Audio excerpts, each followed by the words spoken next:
राष्ट्रर उत्कर्षता लगी मेधा संपन्न व्यक्तिर आवश्यकता रही। कटक जिला अंतर्गत सुंदर ग्राम स्थित सुनामधन्य शिक्षानुष्ठान दधीची समूह शिक्षानुष्ठान परिसर में आयोजित 2 दिनिया धर्म सभारे पुरी गोवर्धन पीठ में परम पूज्य श्रीमद जगतगुरु शंकराचार्य पूज्य स्वामी निश्चलानंद सरस्वती महाराज जी मुख्य पुरोहित भाव में योगदान करी दिव्य संदेश माध्यम कहते कि राष्ट्र उत्कर्षता मेधा संपन्न व्यक्ति आवश्यक रही।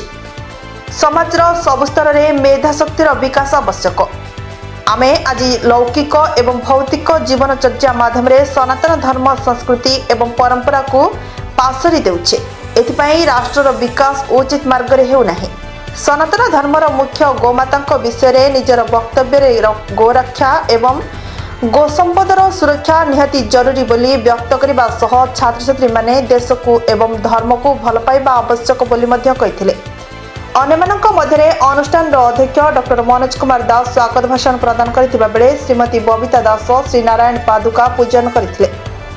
अन्य निर्देशक माने मंचासीन संथ महंत असीमानंद दास श्री बाया बाबा ब्रह्मचारी श्री सत्य चैतन्य ब्रह्मचारी श्री मानस चैतन्य को माल्यार्पण करी आशीर्वाद भिक्षा करथिले।